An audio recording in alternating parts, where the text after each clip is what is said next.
Morning, loved ones. By the way, children under 5 are dismissed for kids' church, okay?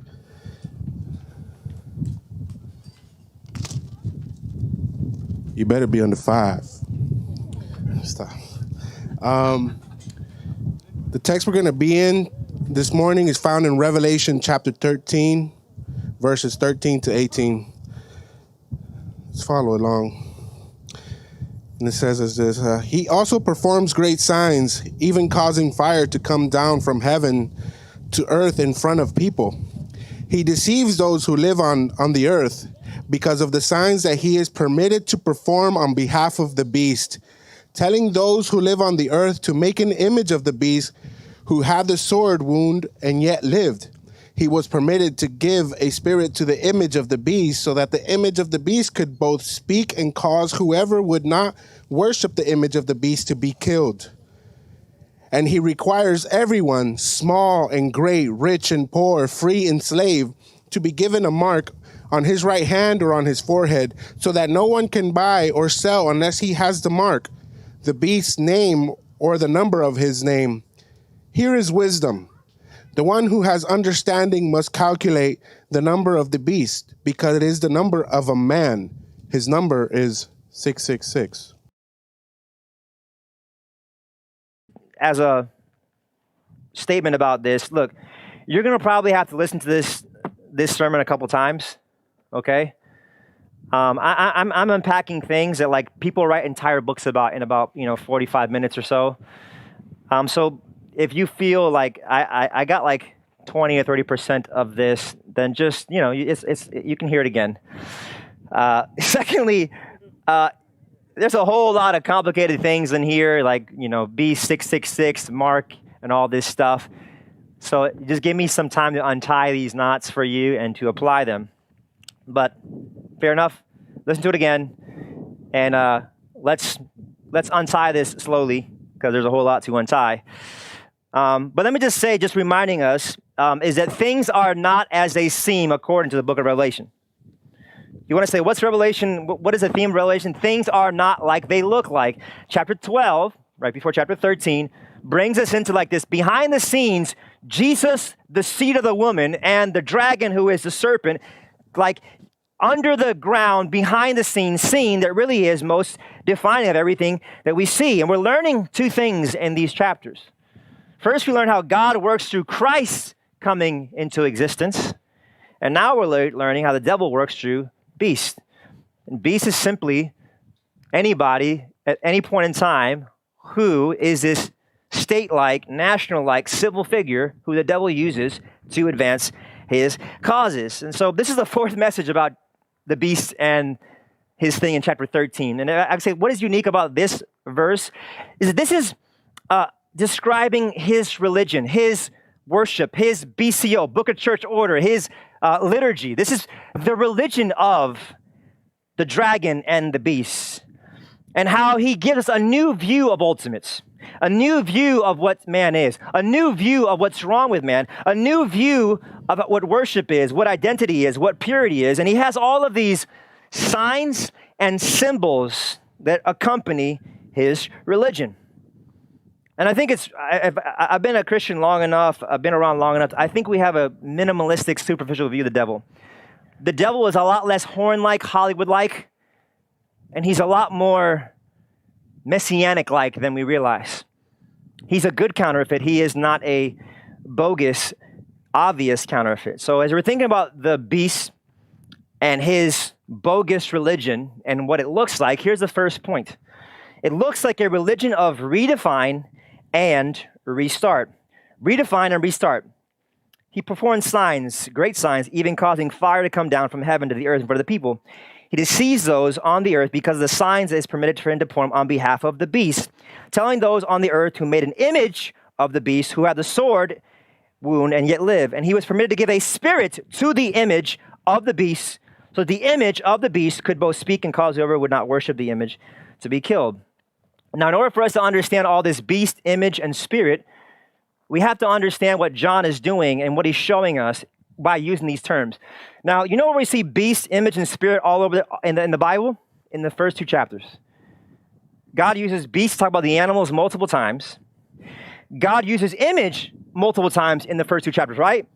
Image of God, image of God. And also we have a conversation in chapter 2 about the Spirit and how the Spirit of God breathes life into the dirt. Thus, so why is John talking about this other religion using terms from the first 2 chapters of the Bible about how God made the world? Why are all these images and concepts in the beginning of the Bible being used to describe this alternative religion over here at the end of the Bible? Well, it's simply because of this.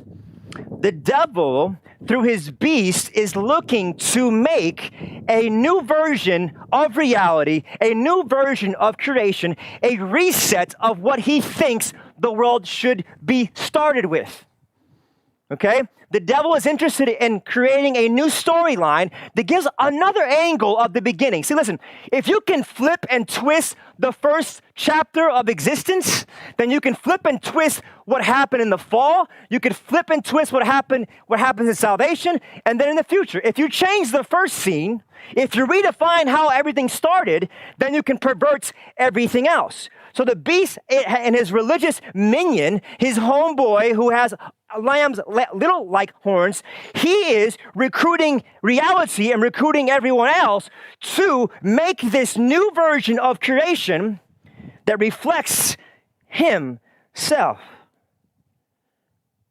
And he does this in a lot of ways. You want to give me some examples?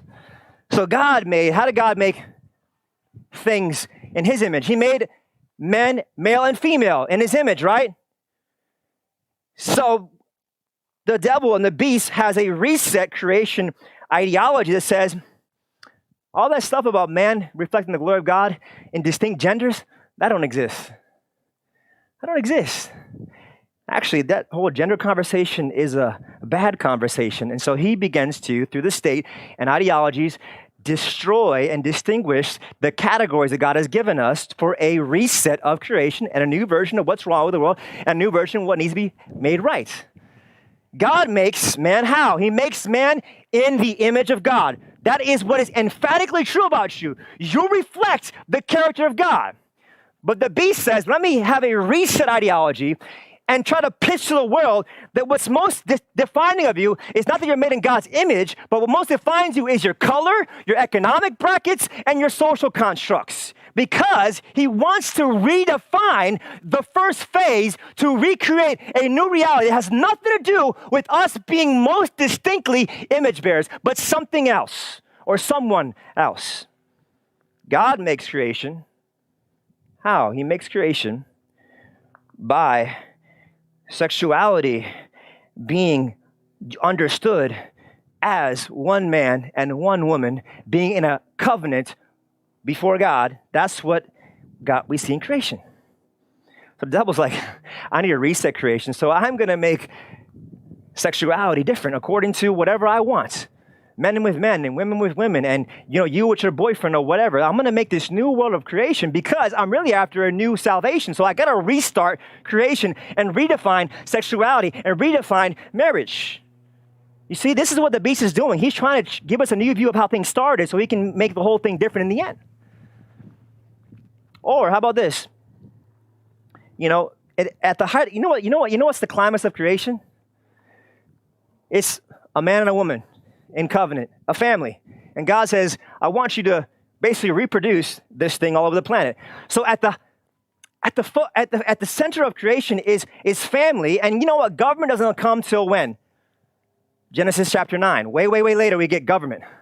So the devil's like, since family is a fundamental building block of God's reality, I am going to undermine family and I'm going to elevate governments and make that more supreme than the priority of family because God is about that. I'm about this. And I'm going to destroy families. I'm going to destroy families through perverting gender, sexuality, and through slaughtering their reproduction. Why? Not because of immorality, so to speak, because the devil is interested in redefining creational categories so he can make a new heavens, a new earth in his image.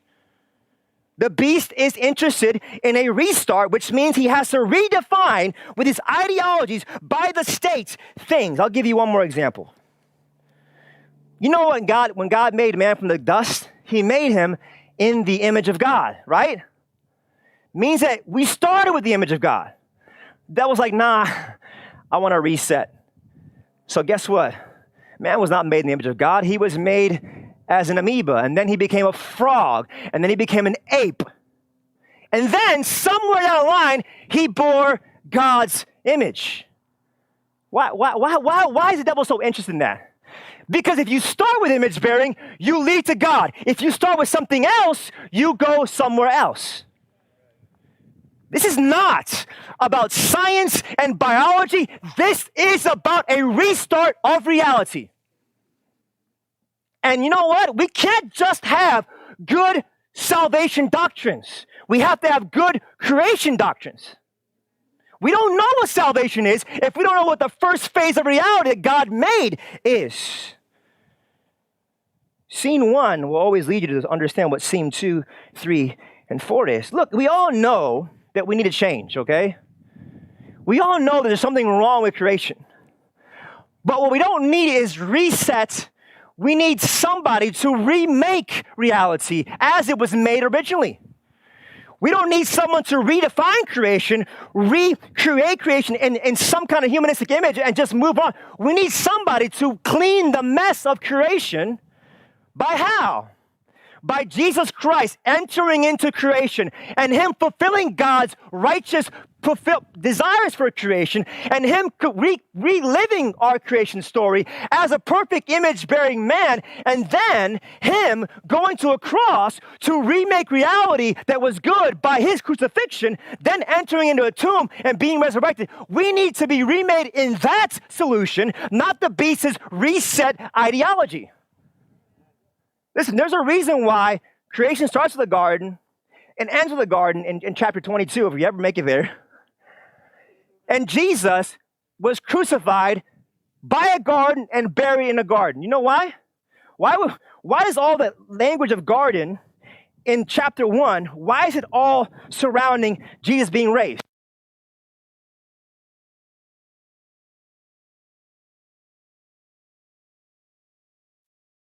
Of Jesus. We don't need reset, we need resurrection. Jesus recaptures paradise by his resurrection, not through the help of man with all of their resets of the first scene. And you know what? I think we personally do this a lot. We all see creation's mess. We see messiness in our homes. We see messiness in ourselves. We see messiness around us. And what we think is, I'm just going to move away from this, start over, and make my own version of reality. Does that sound like us? I'm going to start over, remake my own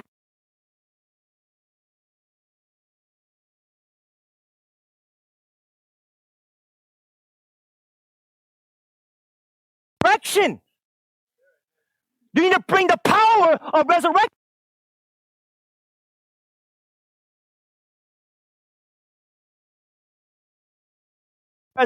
to enter into our creational mess. So what is this religion about? Redefine and restart, not resurrection. Simply that. Second thing here is his ministry is about ministry itself over the Messiah himself. It's about the ministry itself over the Messiah. Look what it says. He performs great signs, and he also performs great signs, even causing fire to come down from heaven to earth in front of the people. He deceives those who live on the earth because of the signs that he's permitted to perform on behalf of the beast, telling those who live on the earth to make an image of the beast who had a sword and yet live. So before you overly literalize this, and you think, oh man, like this false religion, like he's gonna be doing fireworks before the world. First of all, that doesn't deceive anybody. The great deception is not somebody barbecuing things with fire and like that. Look, a concert in the Miami Heat Arena is not the great deception. The fire speaks about simply that this figure, this beast with his religious minion, is creating this impressive signs and wonders religion that directs people to them, not the Messiah. That's what's the point of it. Now, there's other places in the Bible that talks about fire coming from heaven. Remember this? Some of y'all that grew up in Pentecostal church know what I'm talking about. El fuego de qué? Pentecost. Pentecost is a fire that comes down from heaven to the earth. Guess what? This is his version of Pentecost. All right, where am I at? Okay.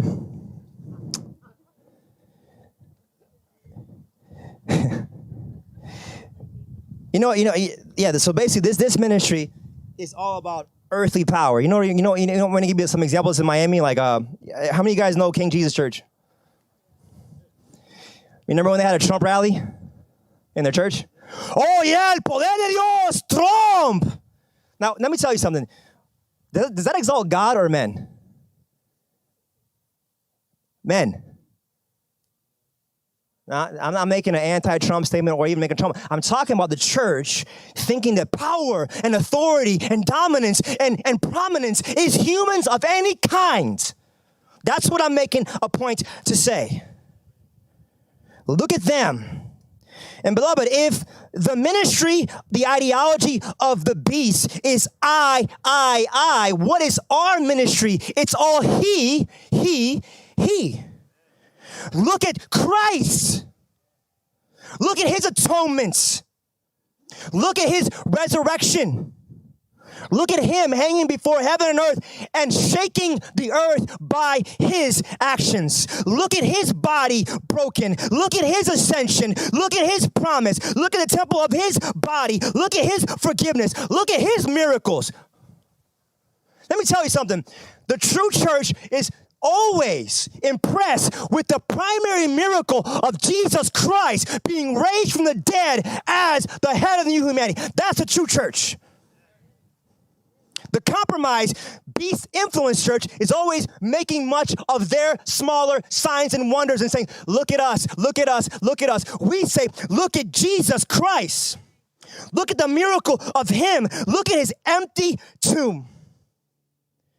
You know something Jesus said in his day? An evil and adulterous generation looks for a sign. The only sign the generation will get will be the sign of Jonah. Now, what's the Jonah sign? Jonah was a story about how somebody would be drowned in the ocean and come up from out of the ocean raised. And he's saying that was basically me and my sign. So guess what? A perverted religious generation that is all about this false religion will always be looking for something more than an empty tomb to be that which is most powerful. Empty tomb? Give us something humanistically impressive. Beloved, let me tell you something. You have two ways to be religious as a Christian. You can either exalt the empty tomb and the resurrection, or you can exalt something else. There's nothing in between. You can either exalt the Messiah himself, or you can exalt you yourself. And you know what? A lot of people they're tricky, you know? They give lip service to Jesus being important, but they're always talking about themselves and their ministries all the time, right? Look at me serving the poor, yeah, oh yeah. Look at me loving my wife, oh, I'm loving my wife, I love my wife. Look at me loving my wife, look at me. You know what? That's exactly what this ministry is all about.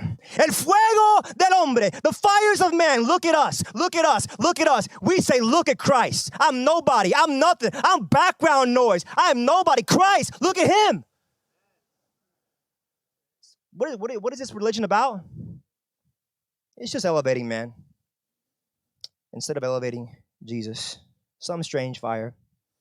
Now here's where I'm going to probably lose some people. Hopefully I don't. Hopefully you can still track with me. So far it seems like you're still here. This ministry has alternative sacraments. So we got sacraments. We got signs about the glory of God. They got their own sacraments. They got their own symbols. They got their own signs. They got their own sacred symbols and signs that are not ours. He was permitted to give an image of the beast. There's their sign. That's their image. So the image of the beast could both speak. So these images have power and cause whoever does not worship the beast to be killed. Now, let me just, again, going back to, it's really windy here today. So he's saying, I got images, I got signs, I got symbols that are powerful, but actually they lead to death. Where's the first time we see image in the Bible? Genesis 1:27, right? And what happened to that image? We straight graffiti that thing all over, right? God made, I'm going to reflect my image through Adam, and he graffitied himself, right? And so after that, where are we called to focus on the image of God? Where do we see it most clearly and not all graffitied up? Well, Colossians 1 says, He, Jesus Christ, is the image of the invisible God. So Christ is God's image. And guess what? God has given us signs and symbols that point us to him being the image bearer, right? We got some signs that connect us to Christ. We got the Lord's table, and we got baptism, and we got the word. We have things that connect us to Christ being the image bearer. But guess what?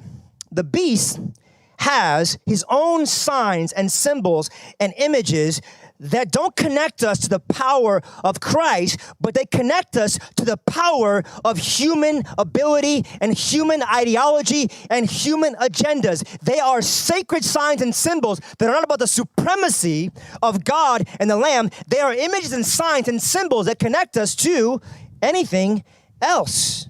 Now, let me give you an example. This is helpful. A lot of this imagery and vocabulary, it's echoing Daniel chapter 3. So that means that John, when he writes this, he's like, yo, I'm using these words that are in Daniel 3 because Daniel 3 is going to help you understand what's going on here. So let's go back there. Look what God says in Daniel 3.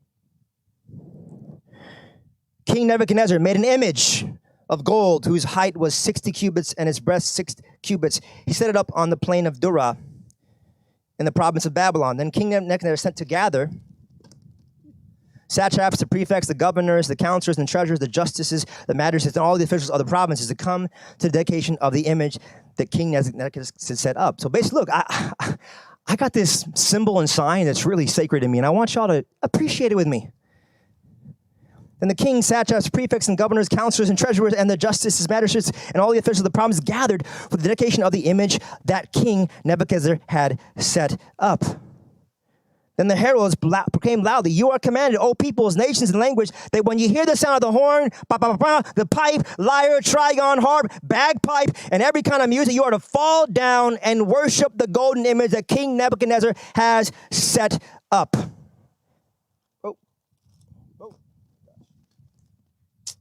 Verse 11, and whoever does not fall down and worship shall be cast into the burning fiery furnace.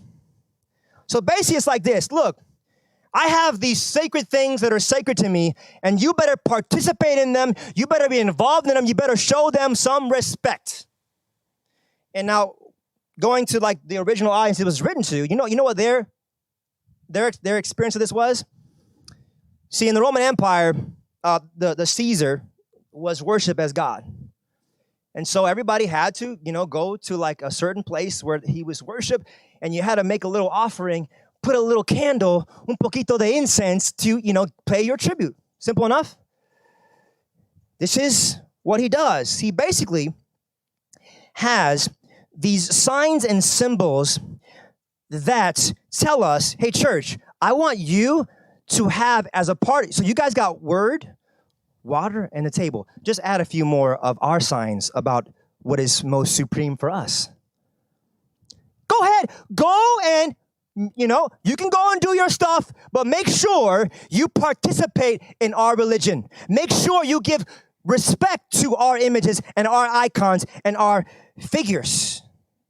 Participate in these things. Pay your tribute. And guess what? It says if we don't, it says we can't buy or sell. What does it mean? These are things that the beast and his counter Christ religion says, if you want to have a normal living, you need to give credibility and respect to my sacred signs and symbols. Otherwise, I'm going to make life hard for you. So if you can't incorporate them into your church, if you can't put my bogus humanistic signs of allegiance and power, then at least pay your respects to them. Show your respects. And beloved, that should be a giveaway, right? If anything is, if any incentive to Christianity is that you'll do well in life, you know that's not Christian. So he's saying, look, participate in this because your life will go well. That's a dead giveaway that it's demonic. God never says that to his people. God actually says the opposite. If you embrace me, your life will be complicated. So whenever we hear some religious ideology and some signs and symbols says, hey, if you want life to be prosperous, you better, you're dealing with beast religion. Now, in order for me to bring this to the ground, I think I got to give some examples. What does it look like for us to pay tribute to other signs and symbols that are sacred to this religion? Here's an example. And I'm going to give you a lot of these, okay? Because this is a really hard thing to grasp. I want to give you a lot of examples. Look, forget about the time. Olvídate el tiempo, all right? You have late lunch, okay? Here's some examples of this. That was really dramatic, girl. I love you.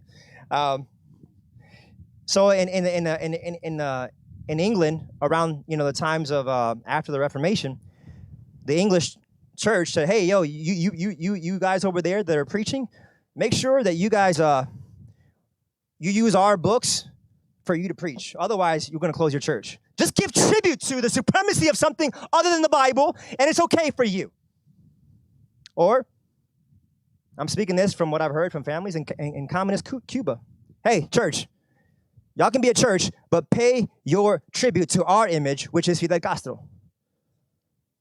Pay your tribute to Castro. That's our image. That's our sacred symbol. Or, how about in our culture? Hey, church, you know what our sacred symbol is in America? It's the rainbow flag of LBGTQYX, whatever it is. Pay your tribute to our sacred signs and symbols, or else, right? And you know what? We got some Christians that actually buy into this stuff. We got some Christians that are buying into this stuff. Now, I'm not talking about liberal Christians who denied Orthodox Christianity. I'm talking about Orthodox Christians who are saying, look, let's pay tribute to the sacred sacraments of queer ideology so that we can be Christians. You guys know what I'm talking about. And let me tell you something. You know why we reject those signs? It's not because we hate not because we hate people in those sins. It's because we love them. Right? We love sinners, and so we reject queer ideology because we love them. Because they need Christ. They need the gospel. They need the ideology of the cross, not some bogus state ideology that's godless, right? That's why we reject that stuff. We say, we're not waving your signs and symbols. Not waving them, not accepting them in the name of Jesus. Another example of this. How many of you guys are familiar with Juan Riesco and the Nini's Deli? Nobody? You guys are on social media all day long? Oh, I know why you don't know about this. Because they don't want you to know. Okay, I'll tell you. So Juan Riesco was a Christian who owned a deli in Chicago. And there was a group of BLM marchers. Now, let me tell you, what is BLM? It is a Marxist ideology organization that has nothing to do with caring about black people, okay? Nothing to do with it. It is a godless ideology that comes from the pits of hell. And they were walking around Chicago, and they went to this guy who owns a deli and said, listen, we want you to raise our flag. And he's like, I'm sorry, I can't affiliate with that kind of organization, that kind of political ideology. You know what they did? They burned his business to the ground. Now, why do we as Christians reject that stuff? Because we love the black community, right? We reject godless, Christless, alternative things because we love black image bearers, right? We don't reject that stuff because we are haters of humanity. We reject all the beast religions and its signs and symbols because we love people and people need Jesus. I'm not waving your signs and your banners. I got signs, right? We got baptism. We got the Lord's table. That's our banners that show us that we love the world. Not the beast, bogus, counterfeit, alternative reality signs that he says, wave them or else. Want a few more examples? Someone said yes. I need one more yes. I need one more vote. All right, I got 4 more. In China, you know what people, you know what Christians are being told right now in China? Hey, yo, just pay your tributes to Mao, and you good. And by the way, we got a Bible that's got some tributes to Mao. Go ahead, read our Bible, and you good. I'll give you another example that may make some of you a little bit uncomfortable, but I got to. I have a pastor friend of mine who pastors about 20 minutes from here. Church came up to him and they was like, Pastor, it's July. You better wear a flag on your jacket. You better put a flag on your pulpit if you're preaching in July. And he, like a good gospel minister, said, I'm sorry, ma'am, I can't do that in the pulpit. I represent the flag of Christianity in the pulpit. You know, these people raise a ruckus and try to get them out of the church. Why? Because they've bought into the religion of the beast that says that we need the supremacy of human signs and icons and figures to be Christians. Is that wrong? Yes, it's wrong, beloved. Are we anti-America? No, we care about our country. We love our country. We don't think it's cool to be like America's whack. That's not cool. But in the religion of ultimacy, in the supremacy of what is what and what is really real, what is sacred, it is not anything that is humanistic. None of their icons, signs, and symbols are what we march by, right? I think I'll give you one more, a few more. Ancient church, hey, yo, you pay your tribute to the Pope. Otherwise, it ain't going to go well for you. Some of you in your jobs, have you heard me? Hey, if you want your job, endorse immoral lifestyles.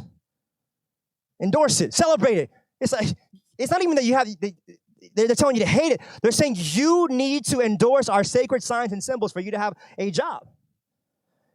And beloved, the reason why we're being told this is because we're not supposed to do things like this. Okay. I'm gonna wave our signs and symbols, and I'll wave yours, okay? No, we don't do that. And we don't do this. I'll wave ours higher, and I'll just wave yours lower. No, we don't wave their flags. Beloved, we are a Reformed church, and you know what Reformed church means? That we don't violate the second commandment. We don't make images that are humanistic. We have our own images, right? We have our own images that point us to Christ. And we don't make our own images. We don't make alternative images. We wave our signs and symbols. You know what's interesting about these signs? It says if you don't wave these signs, if you don't participate in these symbols, you're dead. Isn't that different than ours? What do our signs say? Our signs say that someone was crucified for you to be in. Someone died for you to be in. That's our religion, right? Our signs say, hey, guess what? We got brought in not the threat of our well-being. We got brought in because his well-being was utterly annihilated in the cross. We have better signs and symbols and sacred things that are very different than the beast and his religion that says, identify with these, give tribute to these things, participate in these things, or else. All right. I have 2 more points, all right? I told you it's going to be long. You guys want to take a break? Stretch out? No, I'm just kidding. This religion is not just a reset ideology. It's not just elevating men's ministries over the Messiah. It's not just all these signs and symbols and icons that are competing with our worldview. It is also this religion of tribute or treason. Tribute or treason. He requires everyone, small and great, rich and poor, free and slave, to be given a mark on his right hand or on his forehead so that no one can buy or sell unless he has the mark. Now, before you think that the mark is a new vaccine, okay? Please, let no one in this church be that person. Please, I love you. Don't be that person. Talk to me and we'll work it out, okay? before you think it's this cryptic, very specific thing, notice how Revelation helps us understand this. What is said in chapter 14 about the church? We'll be there. Verse 1, I looked, and behold, on Mount Zion stood the Lamb, and with him 104,000 who had his name and his father's name written on their foreheads. Now, what does that mean? That they had a tattoo of Jesus on their head? It means that they identify with Jesus. Now, you say, well, I kind of see what you're saying. Can you say something else? Yes, let's go to Deuteronomy chapter 6. Deuteronomy chapter 6 has a picture of this head and hands as well. Oops, look, it says, Hear, O Israel, Deuteronomy 6:4, the Lord our God, the Lord is one. You shall love the Lord your God with all your heart and with all your soul and with all your might. Verse 7, you shall teach them diligently to your children. You shall talk of them when you sit in your house and when you walk by the way and when you lie down and when you rise. You shall bind them as a sign on your hand, and there shall be frontlets between your eyes, and write them on the doorposts of your house. Now, does that mean, you know there's some Jews that do that? They have the Bible like strapped to their head, and they have it on their. That's not the point. The point is your mind, your heart needs to be saturated with divine truth, and your actions, your hands should be reflecting the glory of God and supremacy of Him. That's the point. Now, what does this mean? This religion is saying, listen, you need to give allegiance to His things, His agendas, or you will be seen as treasonous. There is no room for disagreements. There is no room for differentiation. Only elimination of choice. You're either for us or against us. You either agree with everything we say about everything, or we will chase you as heretics against the state. Now this sounds really real for us now, right? We see this right now. And so, you know why the devil has to be this way? You know why he has to force his religion? You know why? Because he has no power. When you don't have no power, you have to shove everything down people's throats. The devil has no power, so therefore, wherever there is excess control and force, and I'll cancel you, and I'll fine you, and I'll kill you, and I'll bludgeon you, and I'll remove you, I'll censure you, I'll kill you. You know why that is? Because there's a religion behind that has no power. And therefore, it must be forced with this polarizing with us or against us over simplicity. And beloved, this is so different than Christ, right? How does Christ, is that how Christ brought us in? No, he said things very different. He said, mark me as guilty, condemn me, and I will make you right with me through me being marked as a guilty sinner and me being condemned for you. That's how I bring you in. He didn't bring us in by saying, join me or else. No, he became for us when we were, Romans 5, his enemies. And he became the enemy that we were, though he never did anything wrong. And he was crushed for his enemies. He was for us, though we were against him. And the Father then became against him on the cross for us to be right with God. That's a very different religion and ideology, right?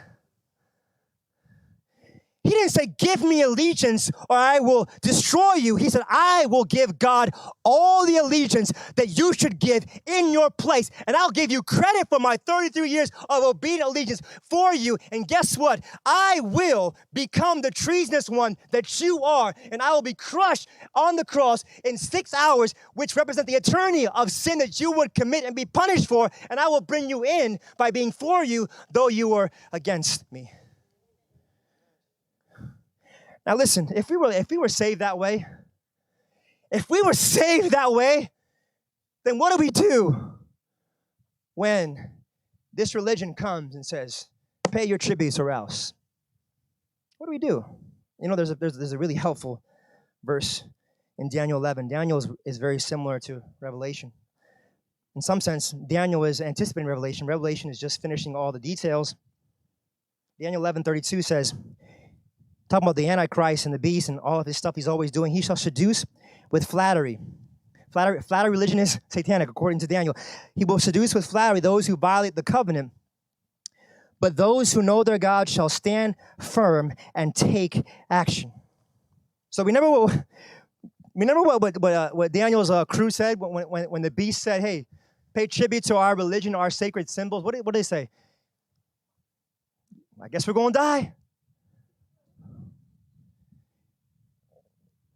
And devil, look, you're still a Christian, right? You're still secure in Jesus. It's all right. You worship Jesus, right? Just pay your tributes and move on with your Christianity. No, we don't do that, beloved. You can censor us, but we will not pay tribute to your religion. You can threaten us, but we will not pay tribute to your religion. You can slander us, and you can use the weak, compromised church who is taking your voice piece to humiliate us, but we will not pay tribute to your religion.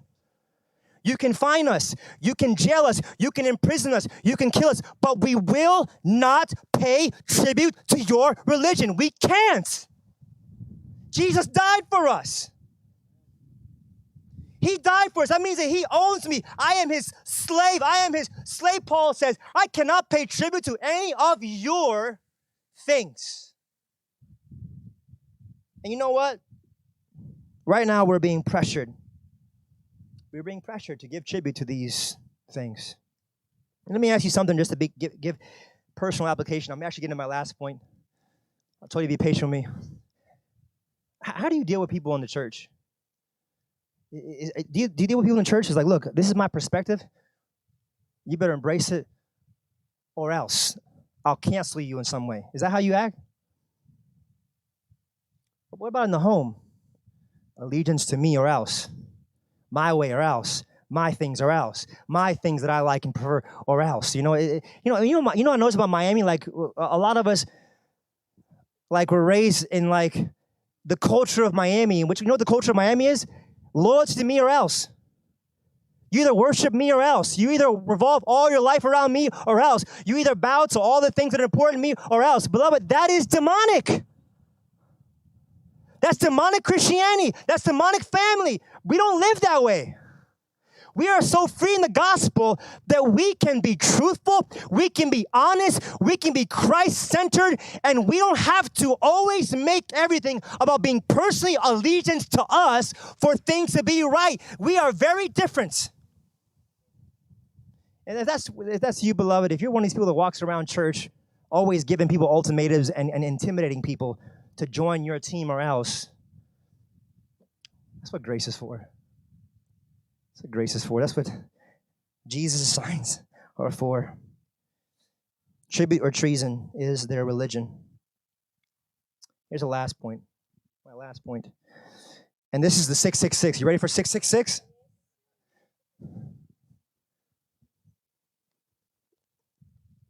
Okay, let's do this. 666, my last point, is the devil's religion. The devil's religion is synergism over God's sovereignty. When I mean synergism, I like to have two S's, okay? So don't hold it against me. Man working with God to get things done, or God working by himself to get things done. Now, you say, Pastor, why did you say that because of 666? I'm about to break it down for you. You going to be patient? All right. When you're looking at your watches, all right? In order for us to understand 666, we have to go to the Bible, not to the weird prophecy gurus, okay? Listen, if it takes like this massive, complex computer analytic, encrypted code to understand 666, then basically that's not the Bible. The Bible makes truth clear, not strangely confusing for some weird person in 1996 to figure out with his codes, okay? Please don't listen to those people. Don't listen to people who says, well, Barack Obama's name and blah, blah, blah, blah, blah, and that means 666. Bro, you're crazy. And everyone who listens to you is do you remember the Matt Sandler, the Adam Sandler movie, Billy Madison? Where he's like, that is the most insanely idiotic thing I've ever heard. Everyone in this room is now less intelligent. I'm saying it nicer because of what you've heard. That's the kind of stuff that is, beloved. That just makes us really, really shallow when we superficially understand things. And a lot of these weird people that understand all these codes outside the Bible and not just the Bible. So listen, what is 6 in the book of Revelation? What is 6? I can say it helpfully. What is 7 in Revelation? 7 speaks about God's works, right? 7 is God's power, God's completeness, God's authority. So 666 is just the contra 777. So 777 is God, God, God. 666 is man, hombre, man. Now, you can translate in the Greek, literally, instead of saying this is the number of a man, you can literally translate this is the number of humanity. Basically, this represents humanity in general. So basically, all right, let me go back to Genesis chapter 1, chapter 2 again, okay? Again, John is making a case for things in light of the whole Bible. So listen, what happened on the sixth day? God made man, right? What happened on the seventh day? God rested because he was tired right now. God worked and he looked at his stuff and he says, this is great. I'm just going to enjoy it. Now, did Adam, who was made on the sixth day, did he enter into God's rest? No. He didn't make it to the seventh day. Homeboy got kicked out because he listened to the serpent. So God's like, I have a way of entering into my rest. You can go from the sixth day to the seventh day my way. And the devil's like, I got a shortcut. So Adam never made it to the seventh day rest. So why is John saying this religion is 666?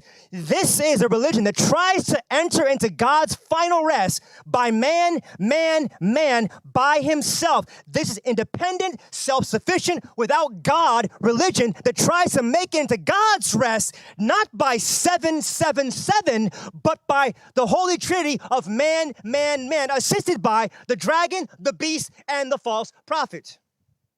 That's the whole point of what is being saying here. This is the unholy trinity of man who never enters into God's rest. Why? Because he's trying to make it to ultimate hope and salvation and glory by man's abilities. There is something interesting about Hebrews. It talks about Sabbath rest. Look what it says in Hebrews 4:8. For if Joshua had given them rest, Sabbath rest, God would not have spoken about another day. So there remains a Sabbath rest for the people of God. How do we rest in this Sabbath? Well, it's fine, it's simple. We got to listen to the beast, and we got to work really hard to get into God's Sabbath rest. We got to, work, right? Is that how we do it? For whoever has entered into God's rest has also rested from his works. We enter into God's seventh day rest not by working our way to God's seventh day, but we enter into God's seventh day rest through resting in Christ's work. See, listen, we jacked up the sixth day, all right? We jacked up the sixth day, and the last thing that we should do is be like, man, there's some sixth-day stuff to go to really finish the thing. Let's pick up the torch. Listen, Jesus is the one who solves our sixth-day man issues, right? Jesus had to be born and become a real man like us. And you know what's interesting? What day did Jesus die? On the sixth day of the week. I wonder why. Man was made on the sixth day. Redemption happens on the sixth day because what is a solution to man's works is not for the devil to give us a bunch of activities and works and programs to do. It is Jesus undoing our works by the sixth-day crucifixion where he rescues us from our sixth-day drama. So we need in 666 problem, we need Jesus Christ to be crucified on the sixth day, be buried on the seventh day, and be raised on the eighth day, where we rest because we've entered into the works of Jesus. That's the whole point of this 666 religion being said as a counterfeit to God's stuff. Are you guys following me? Wow. All right. You're not just saying that to say it, right? Beloved, man's failure on the sixth day demands Christ to be crucified on the sixth day, entombed on the seventh day, and rise on the eighth day. So listen, when we hear things about salvation, sanctification is just us reflecting the character of God, and glory is our future. When we hear things that say salvation, sanctification, and glory can be attributed by man's power, man's will, man's actions, man's achievements, man's morality, we say that's 666 religion. When we hear people say that salvation, sanctification, and glory can be achieved by public policy and changing man's environments and just giving him a little bit of tools, that is what? That's 666 because it's man is a solution to be changed. When we hear people say that, listen, the solution to you, Christian, all you got sin problems, right? Let me fix it for you. Give more money. Volunteer more, okay? Get baptized again. Dedicate yourself for the 7,000th time again, because, it didn't work the first 6,999 times, and just work yourself so you can feel like you can rest. That's 666 Christianity, according to this text. When people say, hey, I talk a lot about like the woke religion, and the woke religion is just this religion that is embraced by every kind of evangelical about how we're going to fix our problems. This is what they say to people. You know how you're going to fix your sin problems? Just feel bad about yourself for the rest of your life, and hit your head against the wall for the rest of your life, and punish yourself, and insult yourself, and slander yourself, and maybe after you've thrown yourself under the bus a million times, maybe there'll be forgiveness for you. What's that, beloved? Is that Christ's religion? No, Christ's religion says, stop trying to fix yourself. Stop trying to guilt yourself. You put that on me. I'm the solution to your jacked up, bigoted partiality, not you. I was crucified for your 666 issues. Put that on me. And I say, it's done. It's finished. There is no condemnation for those who are in Christ. What does woke religion say? There is never ending, never ceasing, never stopping condemnation for those who XYZ. 666. Man. We're different, beloved, right? We're not into 666 stuff. We're into 777 stuff. We were saved by God's power, God's choice, God's morality, God's actions. We're not saved by public policy, but by gospel theology. We're not saved by making the pastor happy, by running on a never-ending hamster wheel, doing everything for the church, exhausted. We're saved because Jesus died, was buried, and was raised.